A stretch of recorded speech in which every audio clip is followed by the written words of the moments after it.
Okay, Chapter 25, The New Global Patterns. How did political economic imperialism influence nations around the world? So this first section, Japan modernizes. How did Japan become a modern industrial power? And what did it do with its new strength? So the things to be looking for is how problems in Japanese society and the opening of Japan to other countries led to the Meiji Restoration. Describe the main reforms under the Meiji government, and then analyze the factors contributing to Japan's drive for empire. So when we look at Japan, from 1600, so that was when Japan first was introduced really to Western culture, and they really didn't like it much. So they drove all the Europeans out of Japan, and then they shut her down. They wouldn't let Japanese travel outside of Japan, and they wouldn't let foreigners in. The only people were the Dutch, but they had very limited trading rights, and they were really limited just a handful of ports, and they couldn't expand outside those ports. So pretty much from 1600 to 1850, Japan was frozen in time.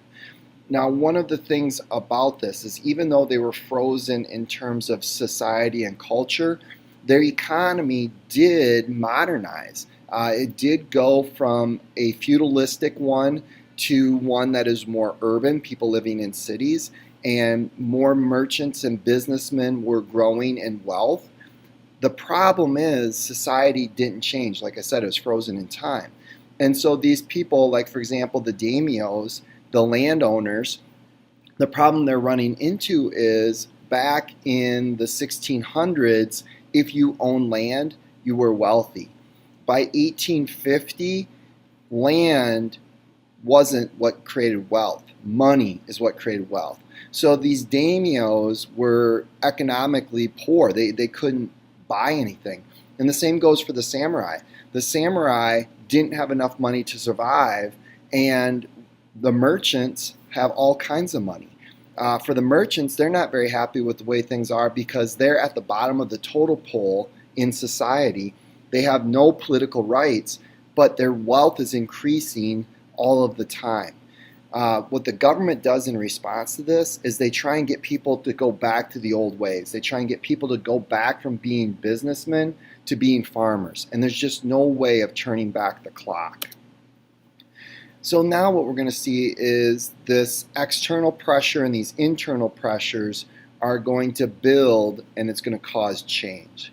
In 1853, Admiral Peary from the United States floats into Japan, and what the Japanese realized very early on is that the United States is more powerful. Their weapons, their boats, their technology, there's no way that Japan can keep the United States out. So Japan gets in there, and right away they negotiate some pretty sweet treaties in terms of economics. They have great access to Japan. They have to pay extremely low taxes. And what's going to pretty soon happen is other European countries are going to negotiate the same thing. And these unequal treaties are going to really kind of embarrass the Japanese, that they got pushed around and that the shogun didn't do anything to stand up to these people and protect them from these unequal treaties. So what's going to eventually happen is all of these things are going to build up, and they get rid of the shogun. And when they say restore the emperor, who takes the name Meiji, Enlightened One, really what they mean is the emperor is already there, but they're going to recreate the system where the emperor is really the top dog again. The other thing that they're going to do to try and limit the influence of shoguns and other people is they're going to move the emperor from the city where he was at to Edo, which they're going to rename Tokyo, and that's going to become the new capital. So that allows the emperor to get away from some of these outside influences and outside control. So when we look at the Meiji Restoration, the emperor's full scale behind it, and you have a core group of people who are then going to make sure that this restoration takes place. So one of the big things they're going to do is they're going to study Western ways. So they send people out to the United States, they send people out to Western Europe. And what they're going to do is they're going to observe, they're going to learn, and what they're going to bring back is what things can we use and adapt to Japanese culture. And this guy's also in your textbook, but he is the ambassador to the United States. So he's the one that's kind of in charge of watching the US and then reporting back what he sees in the United States. What things do the Americans do really well? What things can we borrow from the United States that we can then use in Japan? So when we look at this Meiji transformation, they're going to have a modern government, a strong central government. What they do is they pick a government that looks a lot like Germany's. They're going to have a legislature, but they're also going to have a very powerful autocratic ruler who's able to kind of determine a lot of the decisions. They're going to have a Western-style bureaucracy where you have these departments: Department of Education, Department of Defense, Department of Finance. So all of those types of things. And in terms of military, they're going to adopt Western technology, and they're going to create one of the world's most modern militaries. Their Navy is going to be modeled after Great Britain. Their Army is going to be modeled after Prussia. Their business and industry is going to be modeled after the United States. And they're also going to change the requirements so that all men have to serve in the military. For industrialization, they're going to adopt Western methods of producing things, and they're also going to create a more modern banking system. So right away, when you look at this economic activity, you're going to see a big jump from 1883 to 1893 as they're attempting to modernize. Right away, you're going to see railroads are going to increase pretty dramatically. Manufacturing is going to increase pretty dramatically. The other thing about the factories is in Japan, to make sure that this happens, the Japanese government is going to build these factories and then it's going to sell it to private citizens. So in that way, they can force people to industrialize and modernize more quickly. When we look at changes in society, they're going to create a constitution which states all citizens are equal, which that's going to upend the social structure, and it's going to allow merchants to then kind of move their way up through society. When you look at schools and technology, they're going to create Western-style schools, and they're going to embrace Western-style technology, and they're going to get the Japanese people behind it. Now, despite all of these changes, there's still these class distinctions where you have upper class, middle class, lower class. So despite that statement, all citizens are equal, you just still see that social stratification taking place.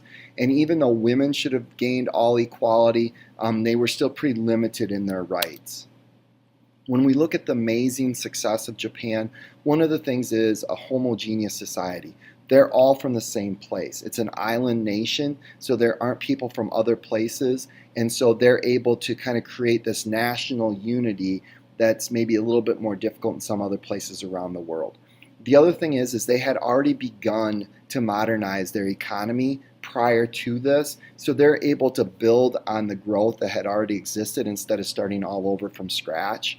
And the other thing is they had a long history of learning and adapting ideas from other places. They did it from the Chinese, and they did it from the Koreans, and so this isn't something new, something different, and it's also not seen as a bad thing. They're very good at taking other people's ideas and then making it match Japanese culture. When we look at Japan's need for empire, they're an island nation. They lack a lot of resources. They need access to raw materials to keep their industrial military machine going. The other thing is they want to be recognized by the West as being as good as or equal to these Western nations. So part of that is, at this time, imperialism, colonialism, growing an empire. So that's one of the things that they're going to do, is build an empire so that they can be seen as equals with the Western world. When we look at Korea, Korea is really stuck in a bad place. Korea had been dominated by China for centuries. Russia is expanding in Asia, so they want to get access to Korea. And for Japan, they see this as a good opportunity to get into the empire building business, and Korea is the first one kind of on their checklist. Japan is going to fight a series of wars against China and Russia. In both of these cases, they easily kick the snot out of both of those. So they are emerging as the dominant power in the Pacific. So they eventually get control of Korea, At first, they treat it as a protectorate. Then they fully annex it, so they make it part of Japan. And they're going to rule this extremely harshly. And there's a lot of carryover from this period of time to modern history. The Koreans still resent some of the things that the Japanese did, especially in terms of taking young girls and allowing Japanese military men to do whatever they wanted to. That still irritates Koreans to this day. So that's part of the reason why this is a very interesting dynamic between Japan, Korea, and China, because of some of these atrocities that the Japanese committed during this period of time and throughout World War II.